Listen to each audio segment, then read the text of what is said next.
Kemudian efisiensi ditentukan dari jumlah input, maksudnya adalah ketika inputnya 10 misalnya, berapa waktu eksekusi.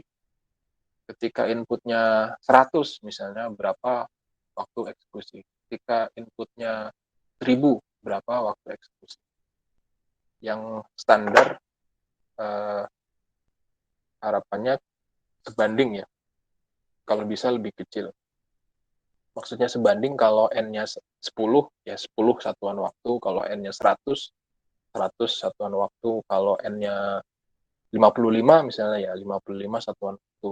Jadi sebanding. Nah, sebanding itu nanti akan kita Arya, punten ya, Pak. Ada lagi yang belum bisa join Pak. Ada oke. 2, 3 orang Pak.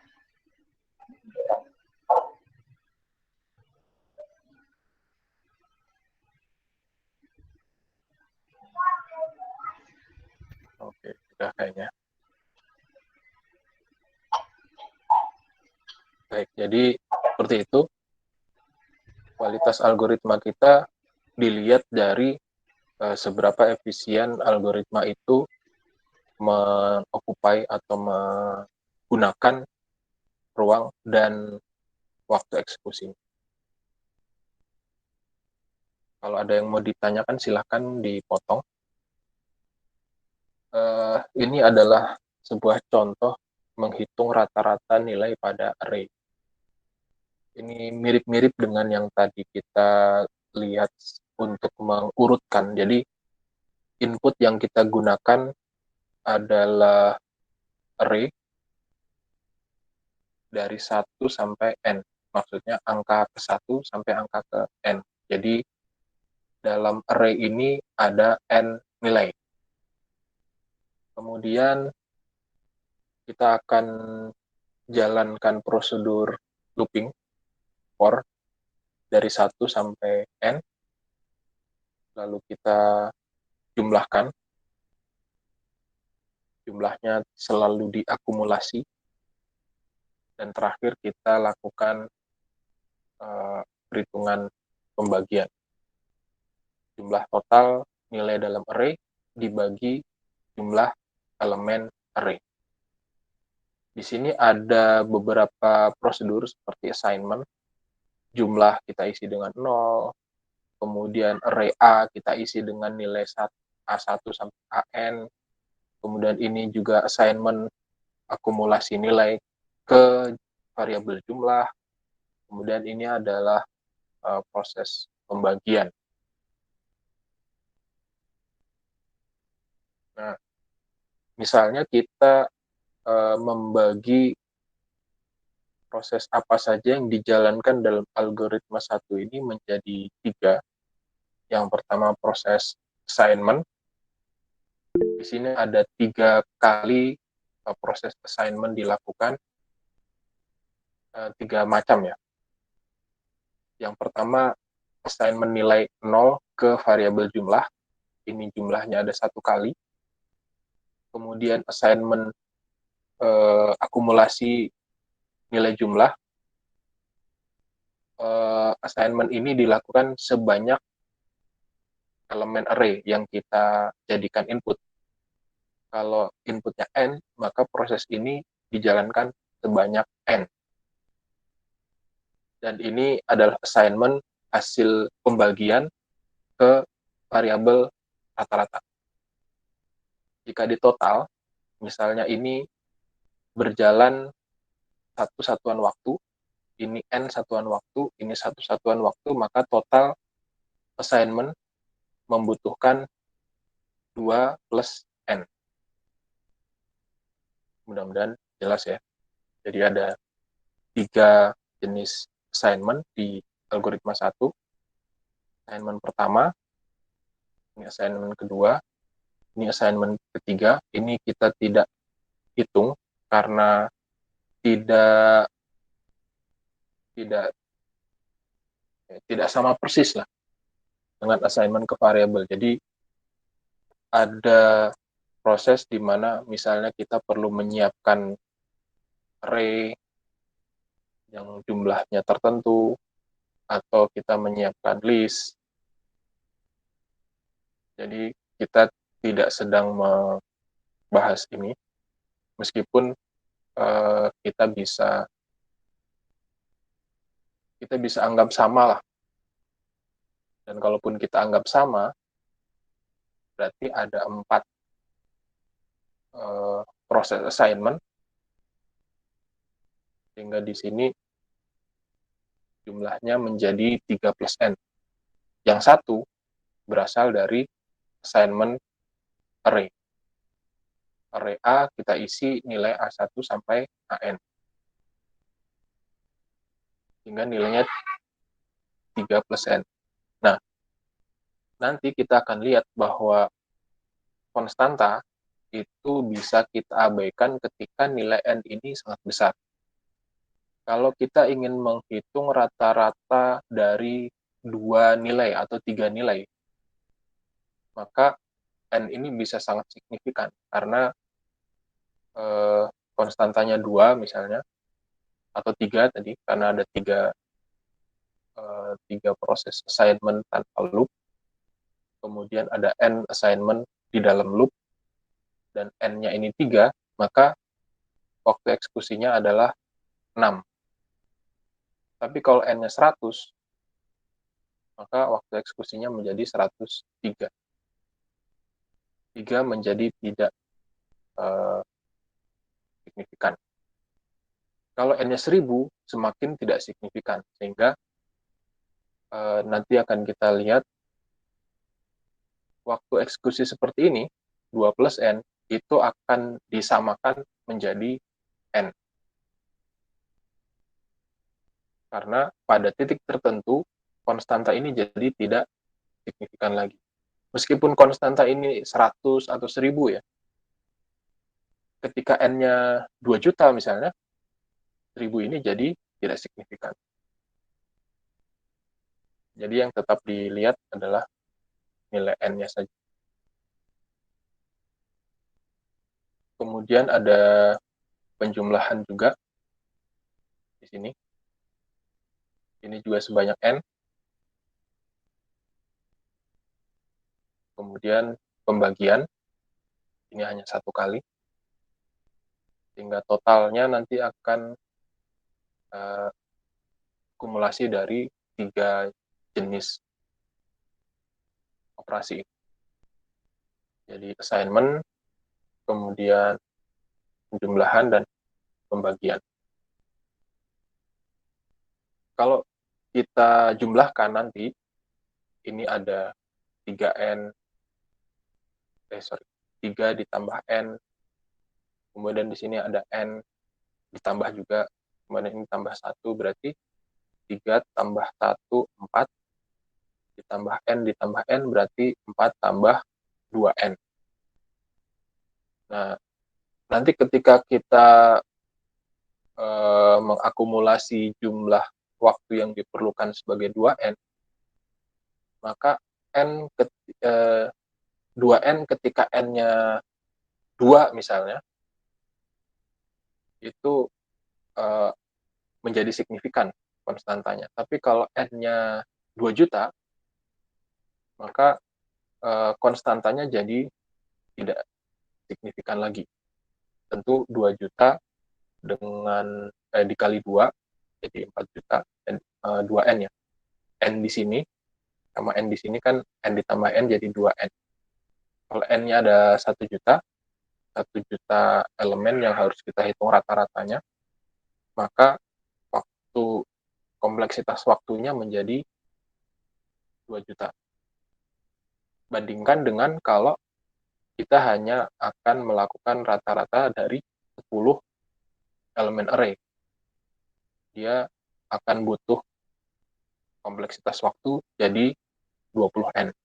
20N dibanding 2 juta, 20 dibanding 2 juta, 20-nya tidak signifikan.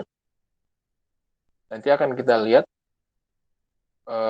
notasi kompleksitas waktu untuk proses seperti ini akan menjadi N. Kita tidak lihat lagi berapa konstanta N, konstanta di depan N atau konstanta seperti ini. yang kita lihat hanya n. Nah, nanti akan berbeda kalau ini ada lebih dari satu nested loop. Di sini ada for, di sini lagi ada for, berarti ada faktor pengali. Kalau kita total ini jadi pangkat. Jadi kita tidak menambahkan n dengan n menjadi 2n, tapi bisa jadi n kali n atau n kuadrat. Nah, itu baru kita pertimbangkan. Karena signifikan. Kalau konstanta itu dianggap tidak signifikan, jadi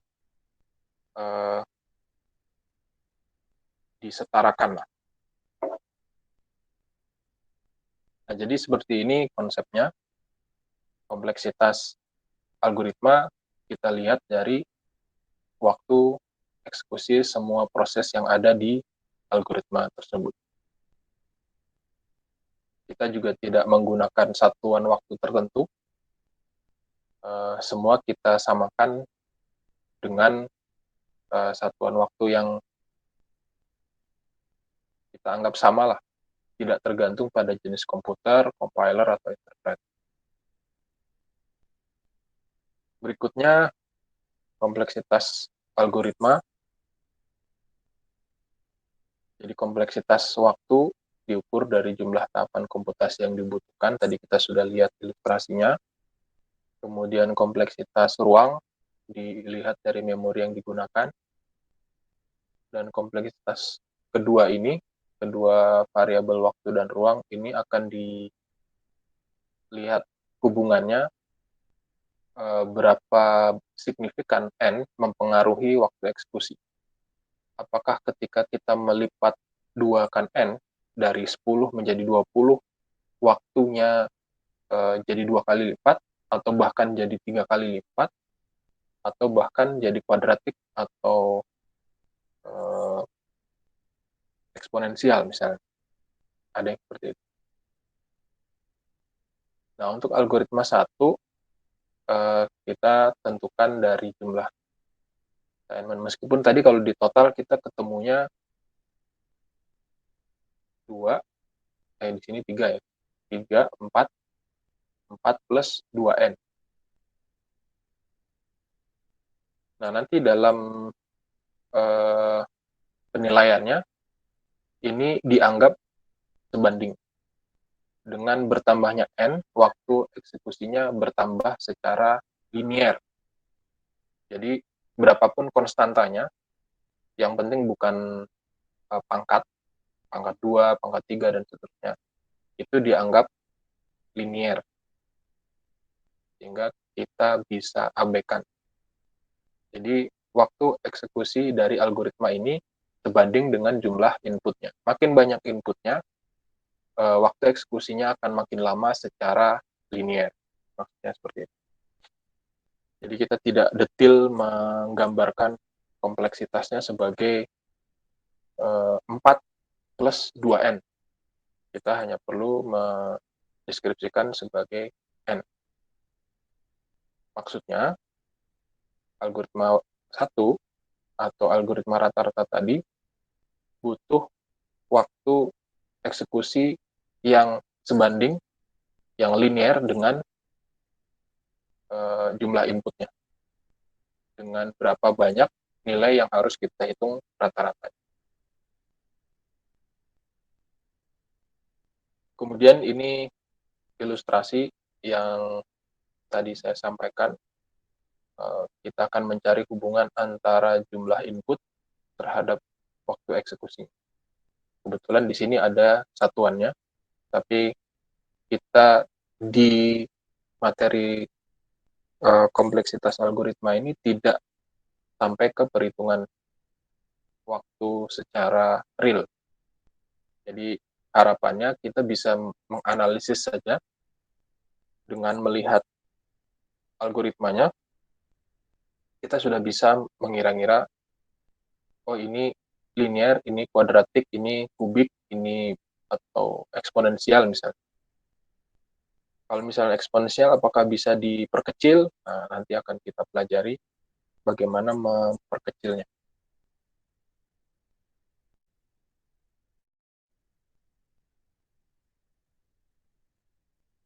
Nah, eh,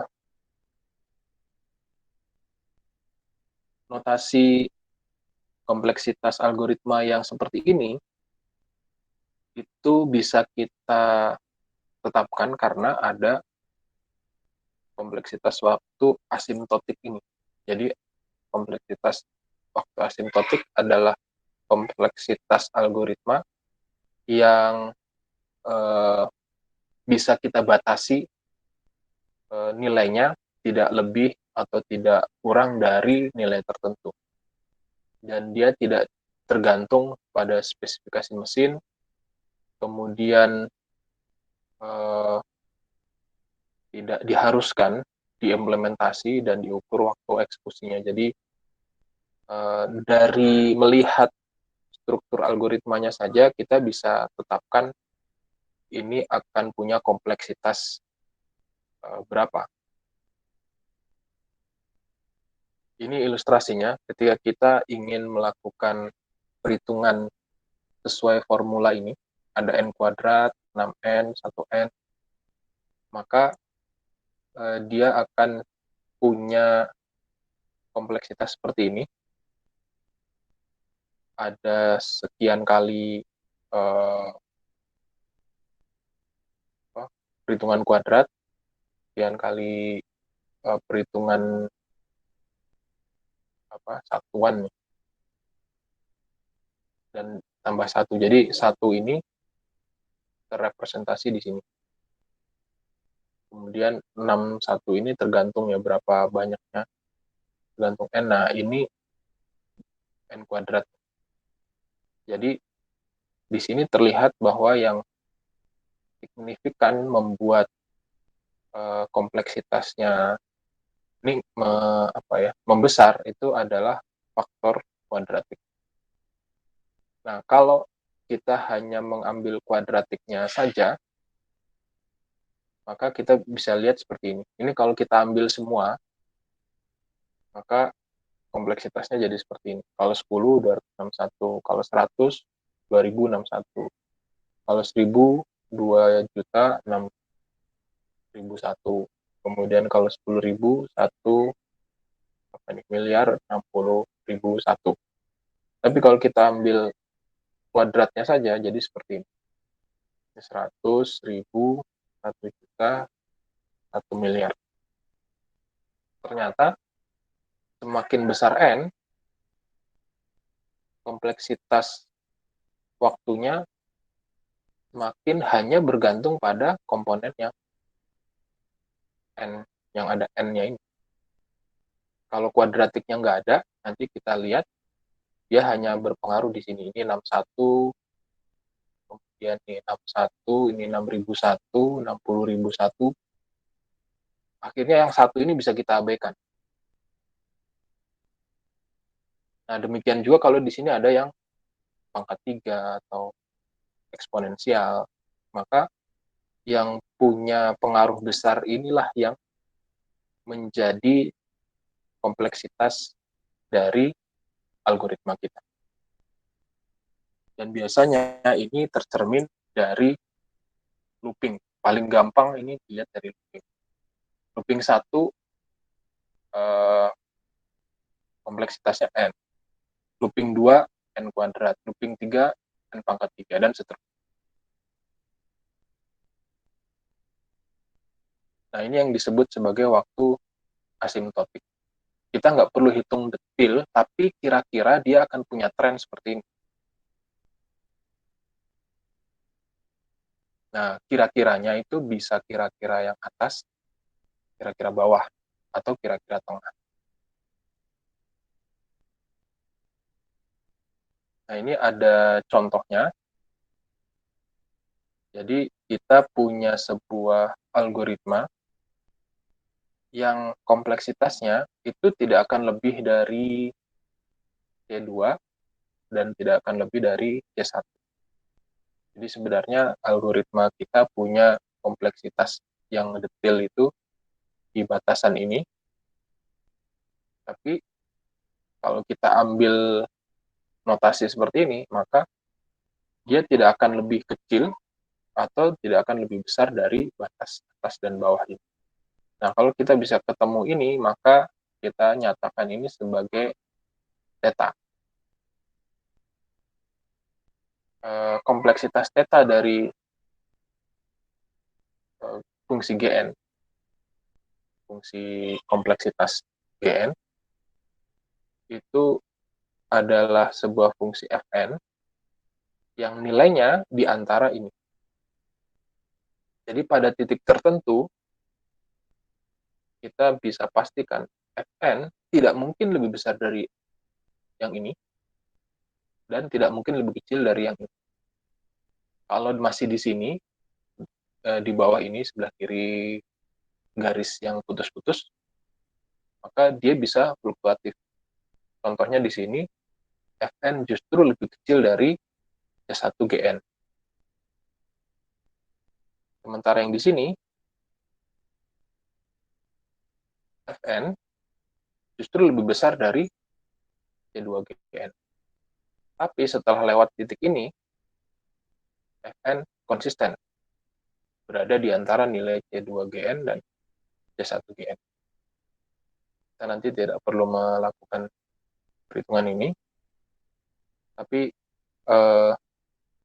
kita akan lihat ini contohnya. Kita ambil yang faktor terbesar ya, n kuadrat. Nah, kita bisa bilang kompleksitas algoritma kita tidak mungkin lebih kecil dari ini. Karena yang sederhana kita abaikan kan. Jadi kita tidak mungkin lagi membuat algoritma yang kompleksitasnya lebih kecil dari ini. Ini adalah batas minimum. Jadi kalau misalnya kita punya 1 miliar data, maka waktu atau kompleksitas waktunya itu sebanding dengan 1 miliar data kita. Kalau punya data 10.000 ya. 10.000 data ini akan membuat algoritma kita punya kompleksitas 1 miliar. Tidak mungkin lebih kecil lagi. Maksudnya seperti itu. Jadi ada batas bawah, ada batas atas. Ini contoh yang batas bawah ya. Nah, di sini ada C1, C2 yang menjadi konstanta. Ini bisa kita analogikan dengan dua ini. Kalau kita kasih sebuah nilai sebagai faktor kali dari n kuadrat, misalnya 2n kuadrat ini jadi 200, 2000, 2 juta, 2 miliar. Kalau 3 menjadi 300, 3000, 3 juta, 3 miliar. Nah, itu batas atas dan batas bawahnya. Kita bisa ubah nilai C1 dan C2 sehingga Fn ini, n kuadrat ini, bisa selalu lebih besar dari C1Gn atau C2Gn. Gn-nya sendiri kalau dalam kasus ini adalah Tn ini. Ini adalah Gn-nya. Dia punya batas bawah dan batas atas. Jika kita bisa menemukan ini, berarti kita bisa menyatakan kompleksitas waktu kita dari atau dengan menggunakan notasi theta.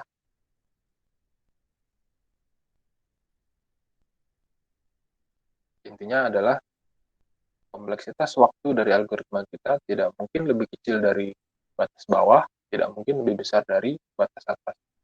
Mau kita ubah nilai n, nilai jumlah inputnya 1000, 2 juta, 10 juta misalnya, itu kompleksitas waktunya tetap ada di antara dua nilai. Itu maksudnya. Nah, ini adalah notasi yang umum digunakan, batas atas. Kalau koordinat Y yang horizontal ini adalah jumlah data, ini koordinat X ya, X ya, horizontal, ini adalah jumlah data, yang vertikal atau Y ini adalah waktu eksekusinya, maka setelah jumlah data sama dengan N0, maka kompleksitas algoritma kita tidak mungkin lebih dari batas atas ini.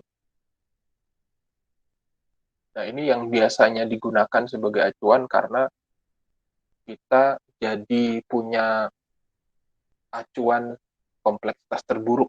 Jadi, algoritma kita tidak mungkin perform lebih buruk dari batas atas ini, karena dia dipastikan selalu ada di bawah gap ini, setelah nilai tertentu. Ya. Jadi, kalau jumlah data yang kita libatkan lebih dari N0, maka kompleksitas algoritma kita selalu lebih kecil dari CGN. Ini notasi yang paling umum digunakan karena dengan tahu batas atas, dengan tahu waktu terburuk, maka kita bisa mempertimbangkan bahwa algoritma kita dengan jumlah data berapapun tidak akan lebih buruk dari batas atas. Tapi kalau kita gunakan batas bawah, dia bisa saja berkinerja sangat buruk, atau ketika N-nya ditambah, waktu eksekusinya makin besar, berlipat-lipat. Nah, itu yang akan kita hindari. Kita nggak tahu batas atasnya berapa. Sementara kalau batas bawah, kita tidak akan mendapatkan kompleksitas algoritma kita lebih baik dari batas bawah. Jadi, jelek-jeleknya batas bawah, tapi sebagus-bagusnya adalah batas bawah. Tapi batas atasnya kita nggak lihat. Makanya notasi Big O ini yang sering digunakan.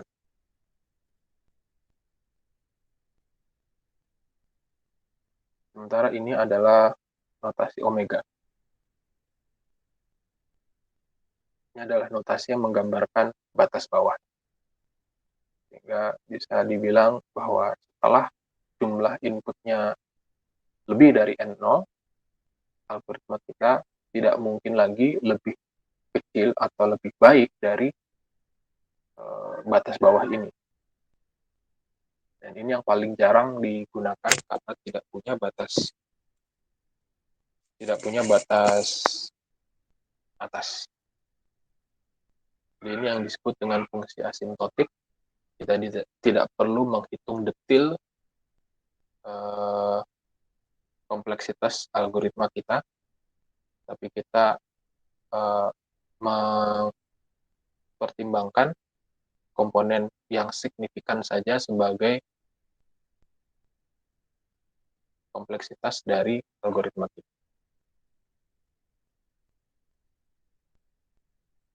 Oke, sampai sini ada yang mau ditanyakan? Silahkan. Kalau enggak, kita masuk ke kasus.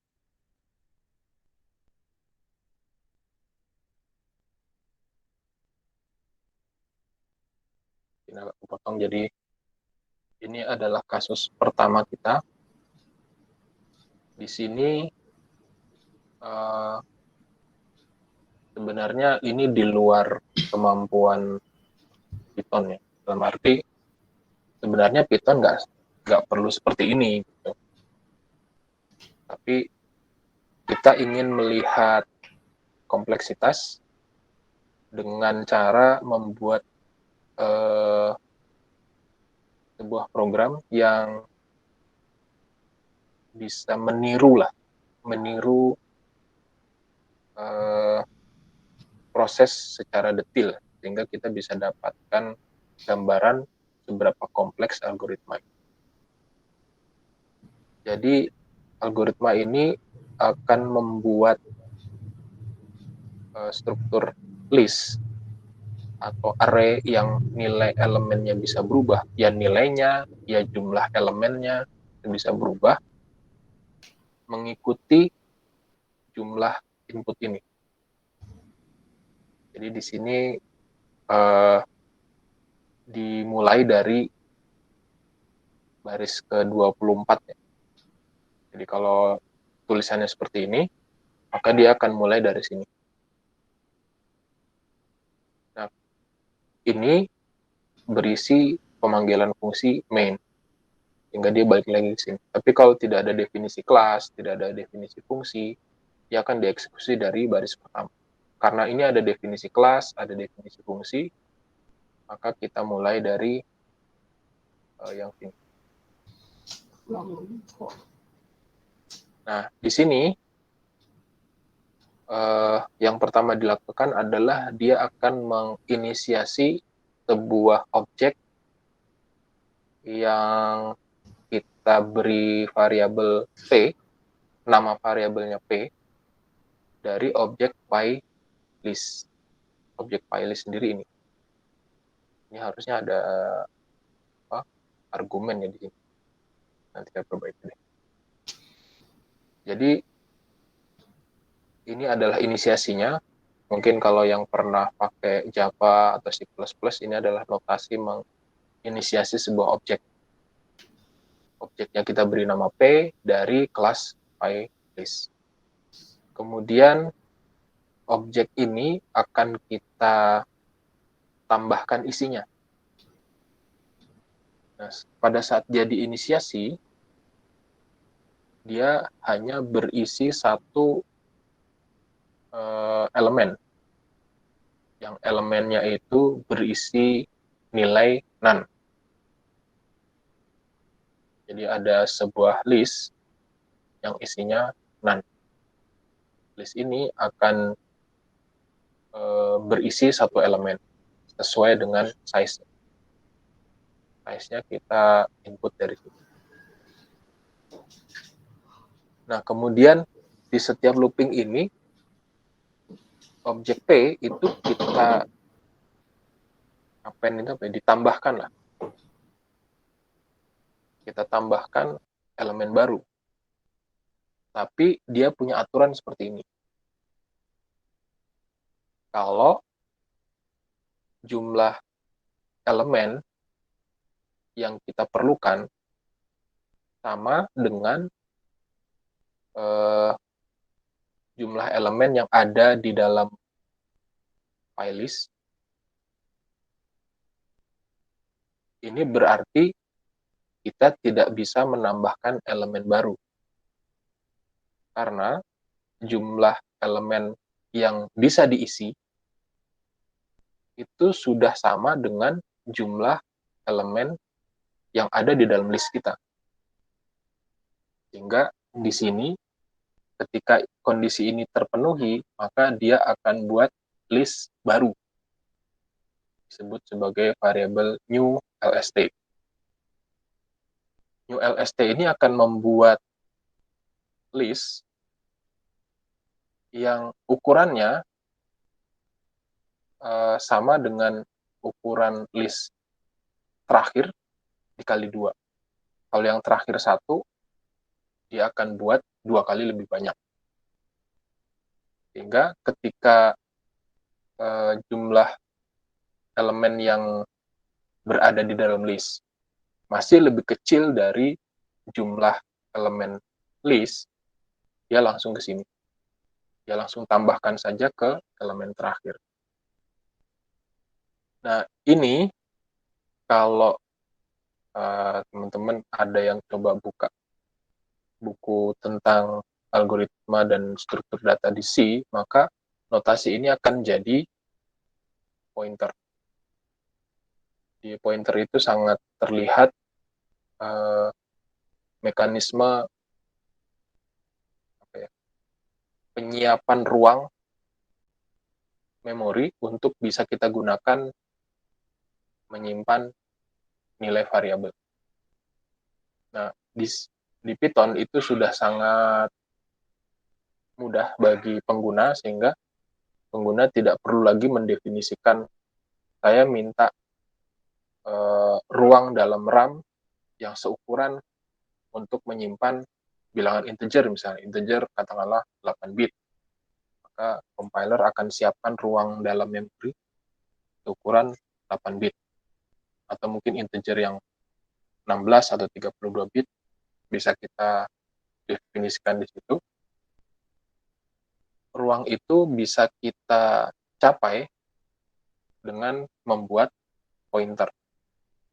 Dari pointer itulah kita tahu di mana elemen pertama itu tersimpan. Ilustrasinya seperti ini. Jadi pada saat pertama kali diinisiasi dia kosong. Kemudian karena kosong berarti kan jumlah itemnya belum ada ya. Jumlah elemen array, jumlah elemen list yang sudah kita simpan itu belum ada pada saat pertama kali ini dibuat. Tapi list yang kita punya mampu menyimpan satu elemen di dalamnya. Jadi pertama kali kondisinya seperti ini. Nah, inilah ilustrasi dari pointer tadi. Kita punya sebuah variable pointer yang tadi kita sebut sebagai P. Di sini disimbolkan sebagai A. Kemudian dia bisa kita isi satu nilai. Di sini karena list, dia bisa kita isi angka, dia bisa kita isi karakter, bisa kita isi string. Kemudian pada saat dia ingin menambahkan elemen baru, dia akan bandingkan sekarang jumlah itemnya kan 1, karena di sini sudah diisi. Kapasitasnya 1. Jadi kapasitas penyimpanan 1 yang sudah disimpan 1. Maka dia masuk, dia masuk ke sini. Dia buat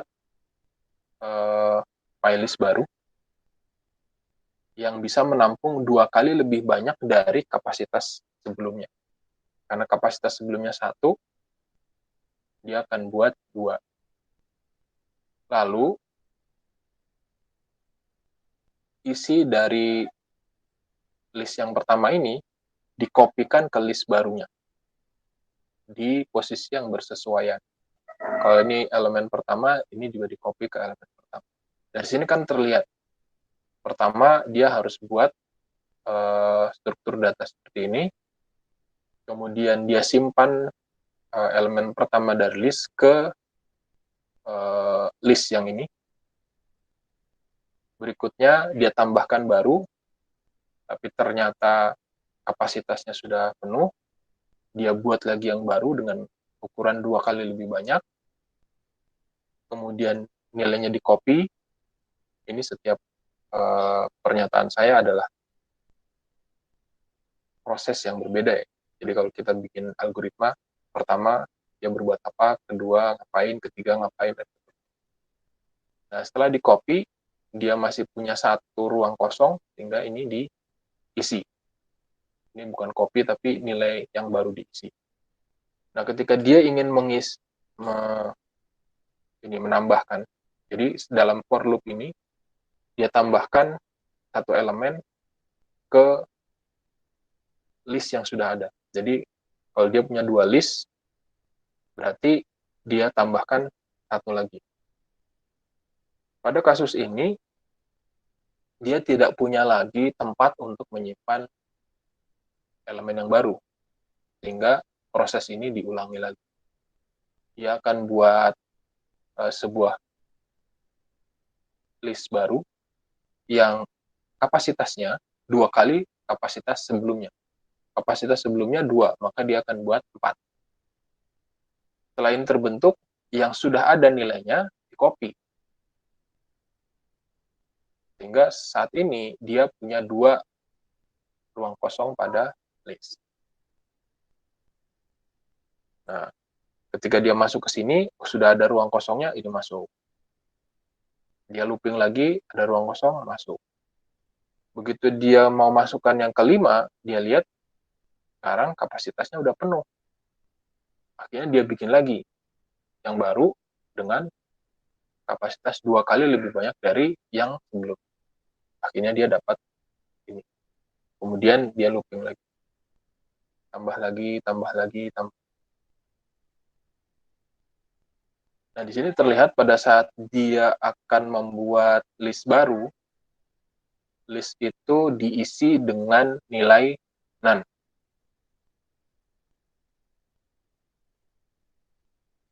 Sehingga pada saat dia copy, ini sebenarnya berisi none, none, none, none.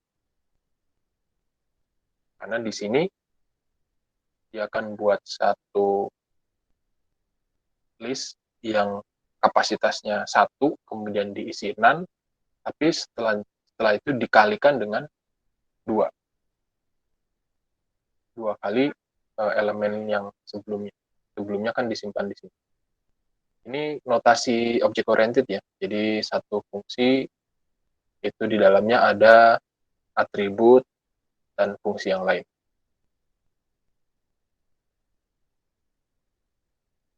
Begitu seterusnya sampai ini berhenti.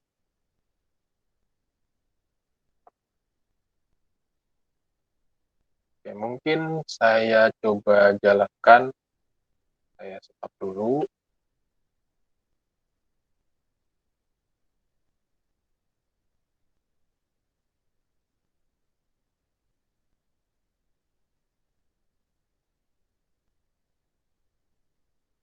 Ini udah saya buat di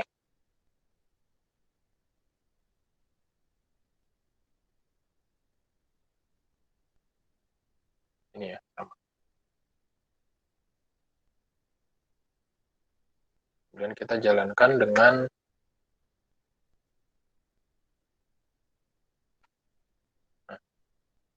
seperti ini. Status terakhir akan terbentuk list yang berisi nilai-nilai ini. Jadi di sini ada 100, ini dari 0 sampai 99. Ini 0, 99. Tapi ada kelebihan elemen list yang berisi none. Jadi ada satu titik di mana kapasitas yang sudah disiapkan itu melebihi nilai yang harusnya ditampung. Sehingga di sini muncul none. Kemudian kalau ditanya item-itemnya berarti elemen-elemennya. Kalau ditanya jumlah item, berarti ini. Jumlah item adalah nilai yang sudah disimpan. Jadi yang none ini dianggap dianggap bukan nilai atau ruang kosong dalam array. Tapi ini hanya bisa dibuat kalau ada isinya. Karena kalau array atau list kosong itu ya dia hanya bisa menyimpan 1. Tapi kalau kita hitung kapasitas listnya itu dengan len ini fungsi dari length, berapa banyak elemen yang bisa ditampung oleh list ini, dia akan bilang 128. Mudah-mudahan kelihatan ya, ini kecil sekali. Berarti sempat algoritma ini menyiapkan list yang kapasitasnya lebih dari 100. Meskipun kalau yang sudah pernah coba Python, ini hanya ilustrasi saja ya. Sorry.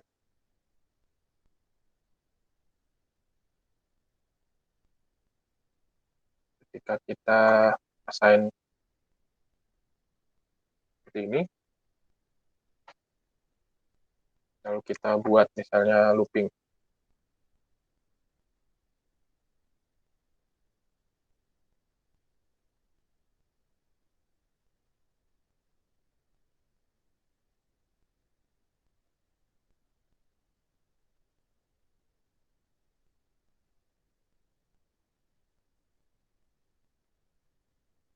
Nah, jadinya seperti ini. Jadi sebenarnya untuk mengappend atau menambahkan elemen itu semudah ini. Tapi kita ingin melihat proses di mana kita membuat list dari awal untuk menyesuaikan kebutuhan kita. Nah, kalau di sini nambahnya bisa satu-satu, di sini kita akan buatkan list yang ukurannya 2 kali dari kapasitas yang awal. Ketika nilainya tidak terlalu besar, maka kelebihan kapasitas itu tidak terlalu banyak. Tapi kalau nilainya makin besar, ini 100, dia, oke, kita tunggu azan dulu ya.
Oke, kita lanjut lagi. Jadi seperti ini realnya. Kalau kita menggunakan fungsi append yang sudah terdefinisi di sebuah objek list dalam Python, maka dia akan bisa melakukan ini tanpa perlu membuat list baru. Kalau di sini kan dia akan buat list baru kalau kapasitasnya sudah nggak nampung. Tapi kalau di fungsi append yang memang sudah disediakan di Python, itu dia akan otomatis menambahkan elemen suka kita lah. Ini ada, katakanlah saya mau nambahin karakter. Di sini kan kita panggil append. Ini juga sama append, tapi append di sini adalah fungsi yang terdefinisi di objek list. Di sini adalah append yang terdefinisi di objek file list. Ini. Nah, kalau kita lihat, dia bisa serta-merta menambahkan. Jadi kita tidak kelebihan ruang list seperti yang terjadi di sini. Hanya memang kita jadi tidak bisa melihat proses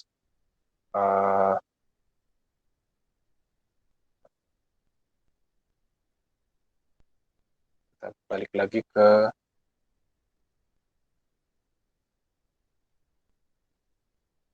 kita tidak bisa melihat proses ini. Nah, dari proses inilah kita bisa melihat kompleksitas algoritma kita seperti apa.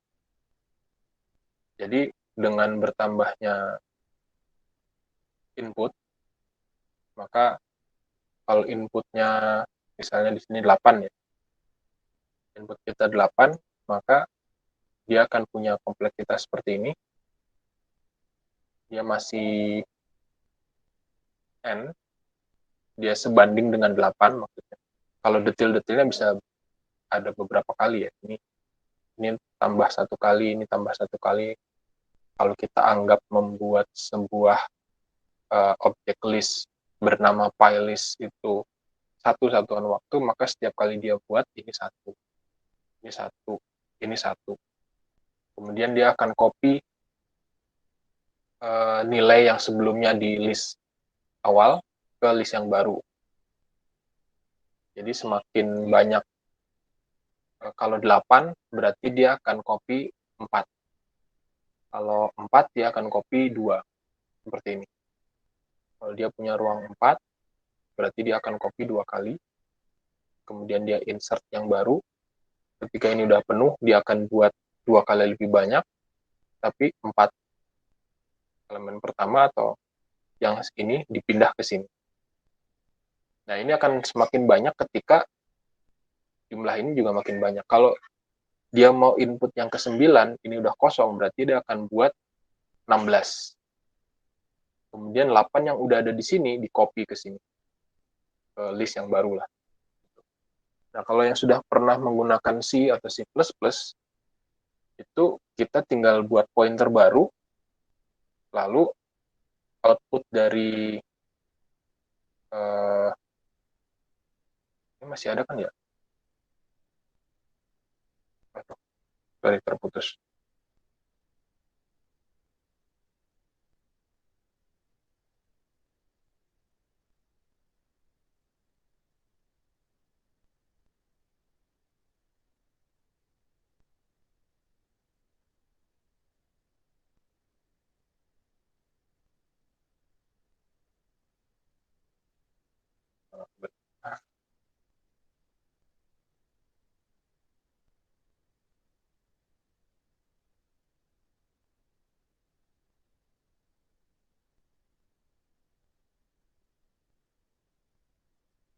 Kadang-kadang lebih bagus tethering.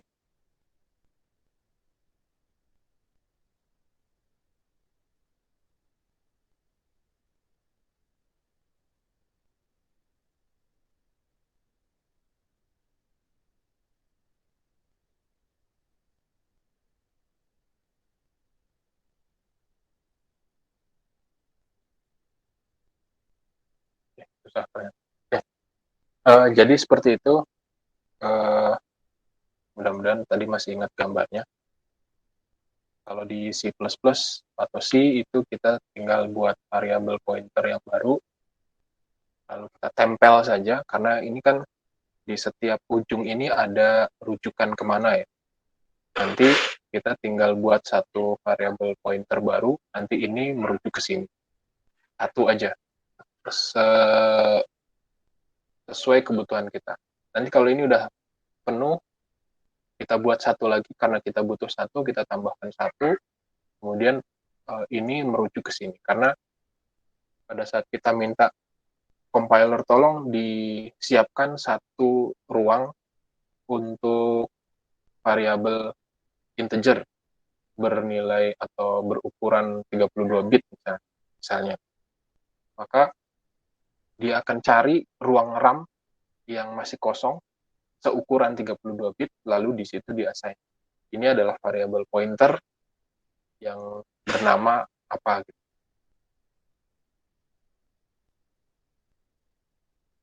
Nah, kalau seperti itu pencariannya tidak terurut seperti ini. Posisinya kalau yang ini kebetulan terurut ya, 0, 1, 2, 3. Ketika kita mencari, saya mau lihat variabel ke-5 misalnya. Sorry, belum nyambung ya.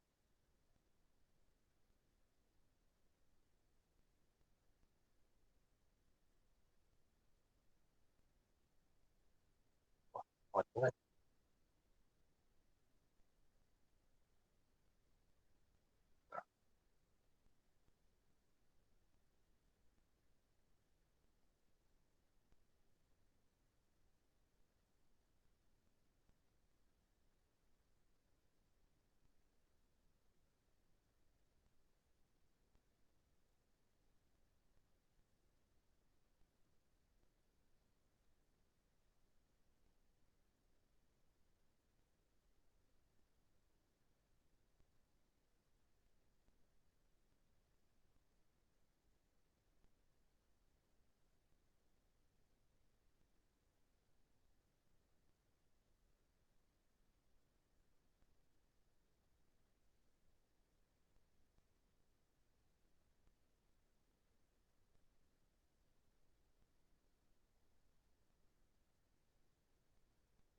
Uh,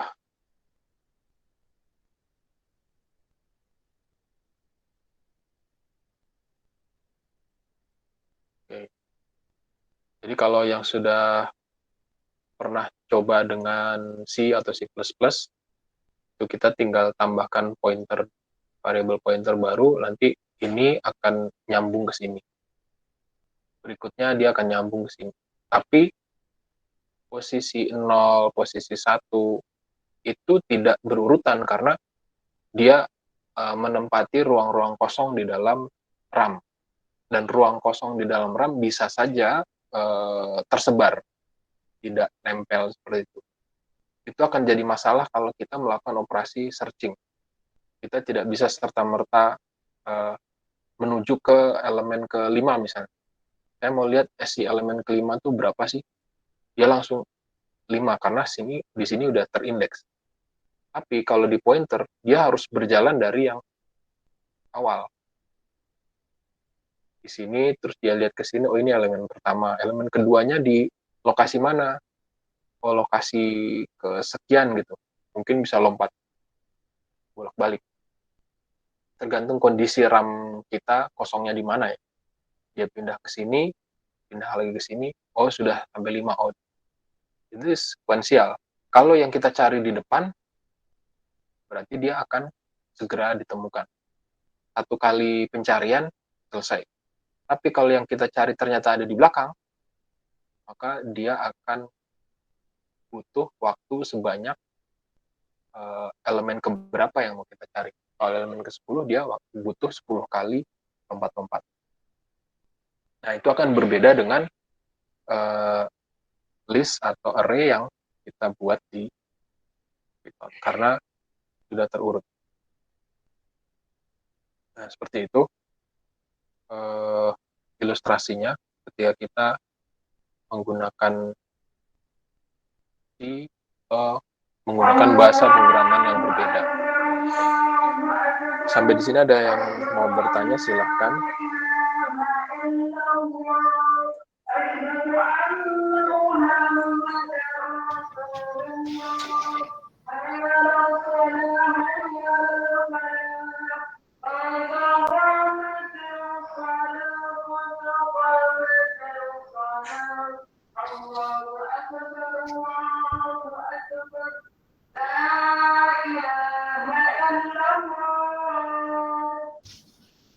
Oke, lanjut. Kasus yang terakhir adalah sorting insertion.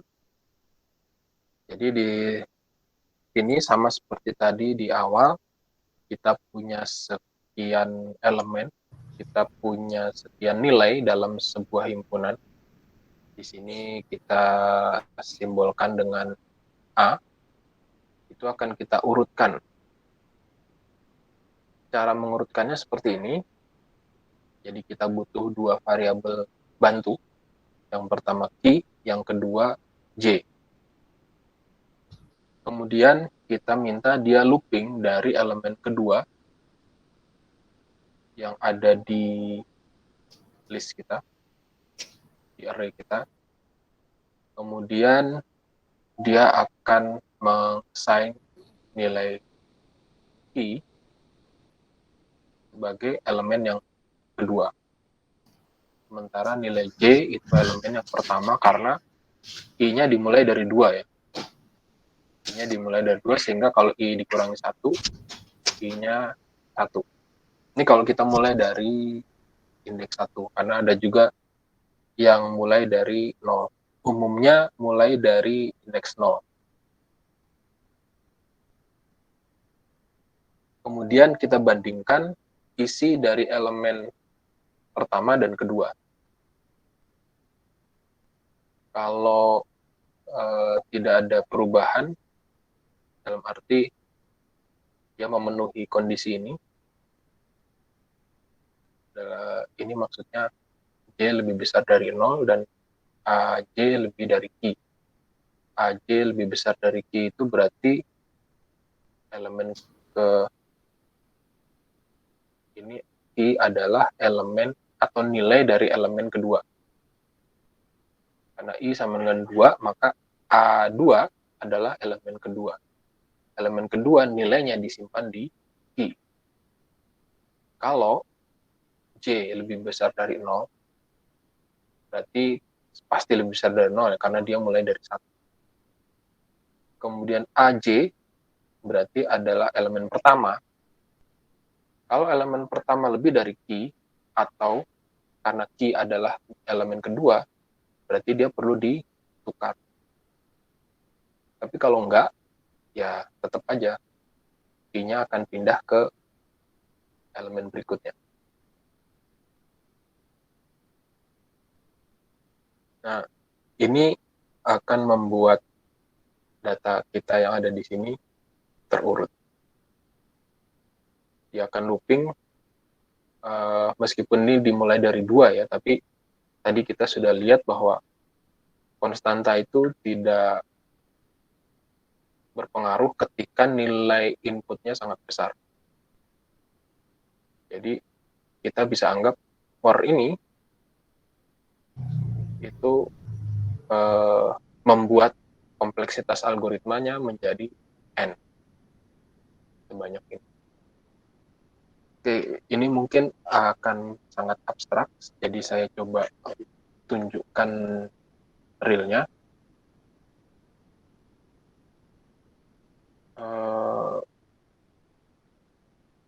Kita balik ke sini.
seperti ini. Jadi jumlah elemennya akan kita isi secara random dari prosedur ini. Kita tinggal memberikan input mau jumlah elemen berapa yang kita akan urutkan. Nah, isinya nanti akan berkisar dari 1 sampai 9.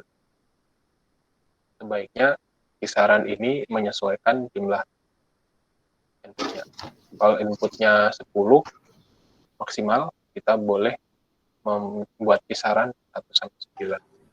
Tapi kalau elemennya jauh lebih besar dari 10, ya kisaran angka randomnya juga mengikuti. Karena nanti akan banyak sekali nilai yang sama.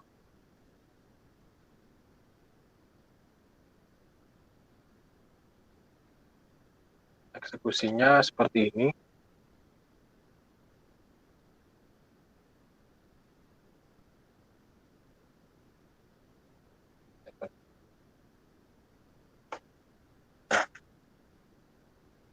Jadi sebelum terurut ya urutannya seperti ini 9, 6, 7, 8, 4, 2, 6, 9, 2, 5. Jadi setelah terurut jadi seperti ini.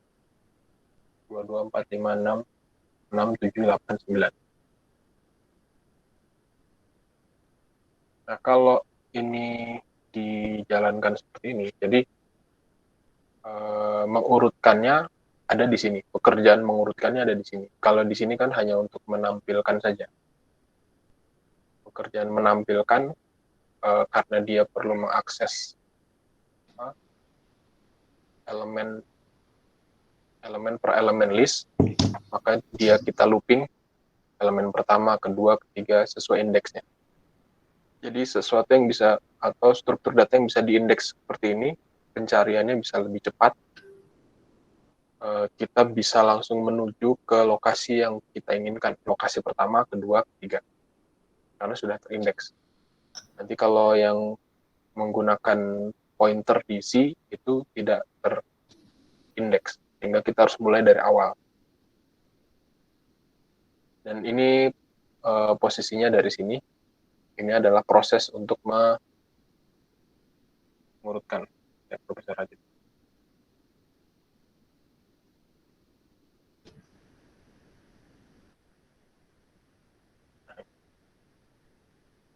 Jadi proses mengurutkannya di sini kita bisa lihat kita butuh variabel key sama key di sini. Nah di sini yang dipakai looping key. Kalau yang tadi di algoritmanya atau pseudocode, coba balik lagi.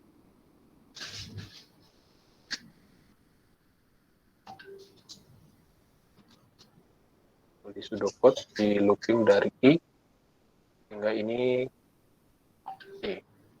Sementara yang di source code tadi ini C hingga yang ini I.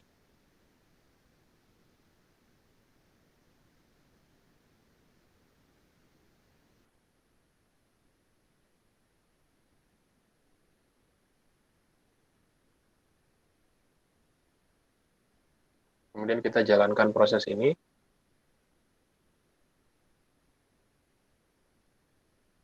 Apakah ini sesuai atau terpenuhi? Kalau dia terpenuhi, dia akan jalankan proses ini.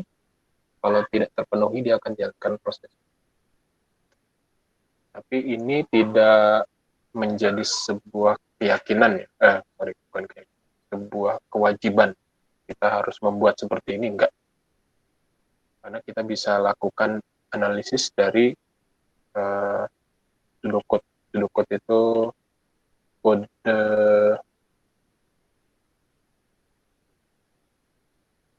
dulunya kayak meta gitu. Nah, ini kan hanya menggambarkan prosedur saja apa yang harus dilakukan. Nah, kita bisa hitung atau kita bisa tentukan kompleksitas algoritma ini dari algoritma atau dari prosedur ini. Nah, Ini sekilas dia punya 2 loop, meskipun ini kalau kebetulan didapati dia tidak memenuhi, jadi loop while ini tidak terpenuhi, dia bisa langsung ke sini. Tapi kalau loop while ini terpenuhi semua, maka dia akan looping sebanyak ini. Nah, ini kan ada proses perubahan nilai key di sini, sehingga dia akan looping maksimal di sini kalau ini terpenuhi. Tapi kalau ini tidak terpenuhi, ini langsung hilang. Jadi ada satu looping yang dia akan sebanyak n, tapi ada satu looping yang bisa sebanyak n, bisa juga enggak. Nah, ini akan membuat kompleksitas algoritma kita punya kompleksitas terburuk. Terburuk itu dia terpaksa harus melakukan looping untuk setiap i. Untuk setiap for i, dia akan looping i sebanyak jumlah elemennya dan looping while ini. Maka kinerja terburuknya adalah ketika dia harus melakukan 2 kali looping yang nested ini, sehingga kompleksitasnya menjadi n kuadrat. Tapi dia bisa menjadi n ketika setiap looping i kondisi ini tidak terpenuhi, sehingga dia langsung ke sini dan balik lagi. Jadi itu adalah batasan yang kita bisa buat untuk menggambarkan asimptotik fungsi yang tadi kita pelajari. Asimptotik fungsi terendah adalah ketika kinerja algoritmanya paling kecil. Misalnya kita sedang mencari sebuah nilai dalam array. Pada saat pertama kita menuju ke sebuah tempat, misalnya elemen pertama atau elemen yang tengah atau elemen yang terakhir, maka di elemen itu nilai elemen yang kita cari berada di situ. Maka itu adalah kondisi terbaik atau kompleksitas terendah. Tapi kalau kita harus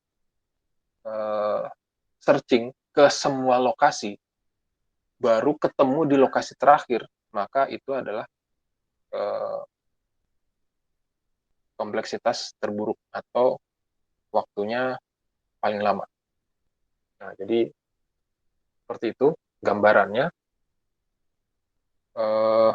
yang akan kita pelajari dalam 1 semester ini. Nanti tidak akan jauh-jauh dari sorting dan searching.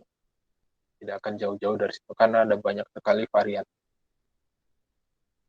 Begitu juga dengan rekursif ya, nanti akan kita pelajari juga rekursif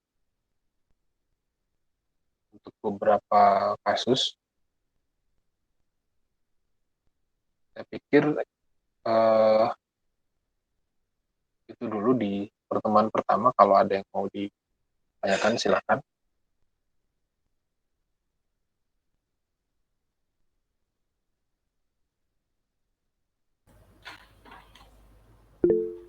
Assalamualaikum Pak, mohon maaf ini mau tanya.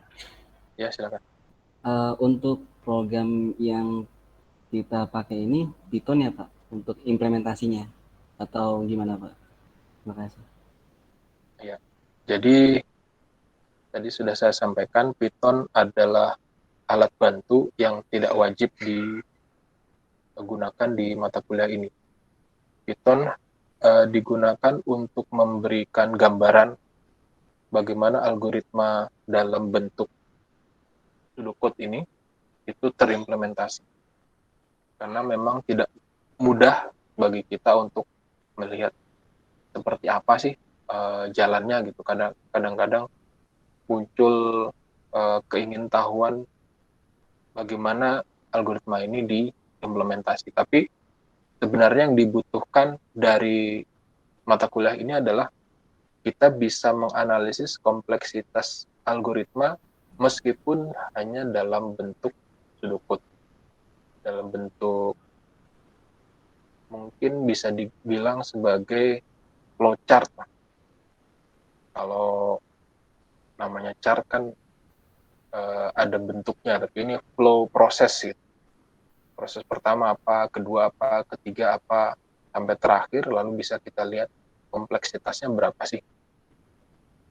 Sepanjang yang ada looping-looping ini, ya kita lihat aja berapa banyak nested-nya.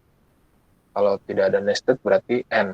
Kalau nested-nya 1, n kuadrat, dan seterusnya. Nah, biasanya nanti yang ada log itu muncul dari rekursif. Jadi, kita bisa gunakan bahasa pemrograman apapun karena di sini bukan kelas bahasa pemrograman. Saya hanya memperkenalkan Python karena dia bisa sangat bermanfaat ketika kita masuk ke image processing dan data mining. Meskipun itu masih di semester 2, semester 3. Tapi kalau kita bisa pelajari lebih cepat, maka kita bisa lebih mudah mendapatkan insight dari mata kuliah, 2 mata kuliah tadi, image processing dan data mining, yang bisa menjadi inspirasi kita kira-kira nanti akan mengerjakan tesis tentang apa gitu. Kecuali yang memang sudah punya gambaran, nanti saya mau mengerjakan tesis tentang sebuah tema, itu silakan. Jadi dalam mata kuliah ini bahasa pemrograman tidak diperlukan sebenarnya. Jadi boleh menggunakan bahasa pemrograman apapun. Ya, Gitu. terima kasih Pak. Ya. Ada lagi yang lain?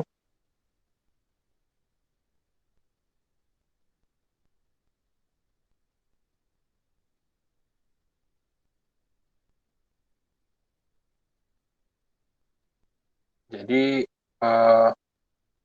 buku yang kemarin saya share di grup yang data dan data struktur dalam Python itu hanya akan bermanfaat di sisi algoritmanya saja. Jadi ada beberapa algoritma yang akan kita pelajari kompleksitasnya yang ada di pembahasannya ada di situ.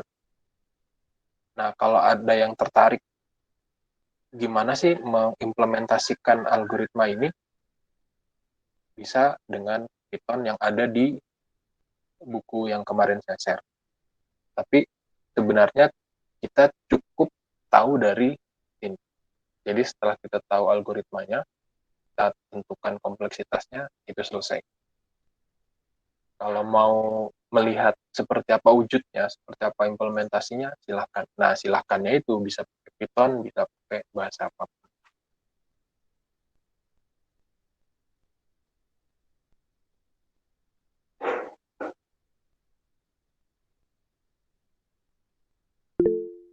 Sampai di sini ada lagi pertanyaan?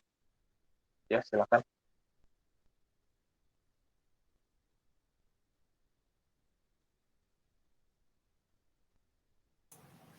Ya Pak, izin bertanya Pak, saya agak tertarik sedikit tadi tentang Python-nya justru ya, walaupun tidak wajib. Tadi Bapak menyimpan dokumennya di dokumen Drive C ya, kalau tidak salah, yang tadi dipanggil itu. Pertanyaan Biasanya nggak pakai. Ya, pertanyaan saya memang harus di Drive C itu ya disimpannya, atau memang bisa di Drive D juga? Oh, enggak juga. Oke. Di mana aja. Yang penting bisa ya. Ya. Ya, baik Pak, terima kasih. Ya.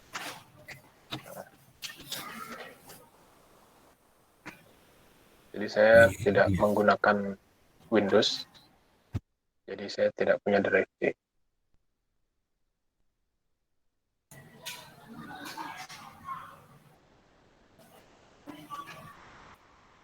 Oke, baik Pak, terima kasih. Gimana? Yang paling ideal untuk mempelajari algoritma adalah C. Kalau yang sudah pernah belajar C, pasti bisa merasakan seperti melihat betul bagaimana proses pembuatan variabel itu dilakukan. Banyak sekali struktur data dari array, list, linked list, kemudian list yang queue, kemudian stack, macam-macam itu kelihatan benar. Jadi kita harus kalau stack itu kan datang duluan pulang belakangan kan. Tapi kalau queue berarti datang duluan pulang duluan gitu. Nah, itu kita nentukan arah pointernya itu harus sangat berhati-hati lah gitu. Ada yang terbuka, tertutup, itu juga berpengaruh. Jadi paling bagus untuk belajar algoritma memang tapi saya khawatir juga kalau di kelas ini tidak semuanya berlatar belakang komputer, karena pernah beberapa kali juga yang ikut kelas di magister itu ada yang bukan dari komputer, sehingga saya khawatir akan memberatkan karena itu banyak operasi, banyak upacaranya lah. Yang kedua, Python ini saat ini sedang booming. Kalau kita bicara AI, bicara machine learning, ataupun bicara deep learning itu sedang booming. Jadi saya pikir akan sangat membantu ketika sejak awal kita sudah mulai berlatih dan pada saatnya nanti mengerjakan tesis, tools-nya sudah siap. Gitu. Jadi tinggal kasusnya saja kita sesuaikan, tapi tools-nya sudah kita kuasai sejak awal. Jadi maksud saya seperti itu. Kalau boleh tanya, di sini ada yang latar belakangnya bukan dari komputer? Ada nggak? Ada, Pak. Ada ya? Oke. Mudah-mudahan bisa mengikuti. Saya berusaha menyampaikan dengan mudah meskipun tidak yang menurut saya mudah bisa jadi tidak menurut orang lain. Oke, jadi mungkin pertemuan pertama ini kita cukupkan sampai di sini dulu. Kita ketemu lagi pekan depan. Sorry, UTS-nya kapan ya? Saya belum tahu nih jadwal. Ada yang ingat? Sebelum UTS ada berapa pertemuan? Kalau tidak salah di bulan Oktober UTS. Oke. Jadi masih ada waktu. Iya.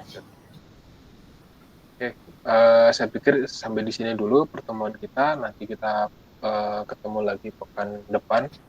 Mungkin akan banyak latihan di situ. Saya akhiri sampai di sini. Assalamualaikum warahmatullahi wabarakatuh. Waalaikumsalam.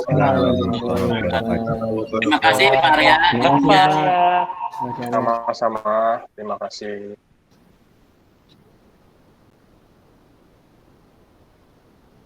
Saya tutup.